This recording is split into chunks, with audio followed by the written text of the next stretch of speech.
Welcome to Trends on Thursdays, where I'll tell you about the trends I discussed with my clients this week. This week I'll talk about women in business, a big wealth shift, influencer takeovers, and regulation of social media.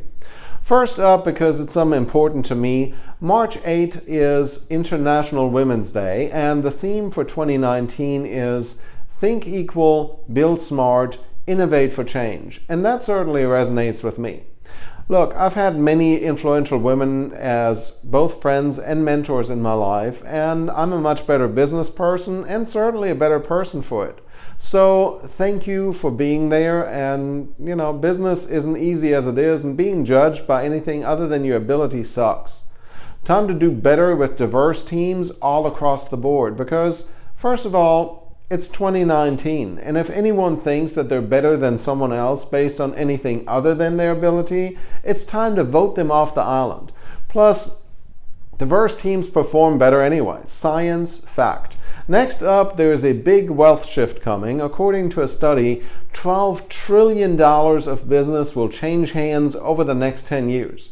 As business owners get older, 76% of them are planning to fund their retirement from the sale of their business in the next 10 years. And that's a huge opportunity in many ways. From insurance to lawyers and investment specialists, there is money to be made in the process, but that's really just the beginning.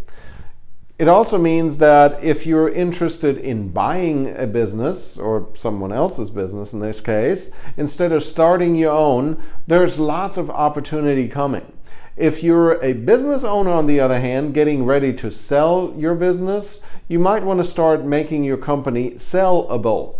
Getting your business and marketing plan in place and investing in a sound business strategy before you put it up for sale is vitally important. I had a client not too long ago that was stuck with an undervalued business for several years because it took that long to clean up 30 years of doing it the old way. Selling a business is certainly not something that people can pull off quickly. So the time to prepare is, as always, before you need it. Next up, influencer takeovers. For some of you, giving up creative control over your Instagram feed to the people you work for is hard enough.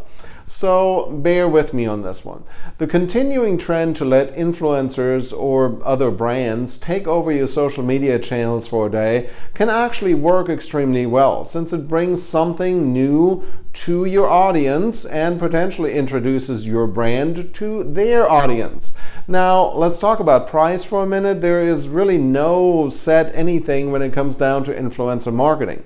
One influencer might want $50 in a pizza, while another one with the same or similar audience size might want $5,000. So I'm not saying that one or the other is right, but you definitely want to make that decision based on facts. It's also not exactly a new concept to pay for on-air personalities in TV and radio for pushing a product or brand. The only thing that really changed is the channel.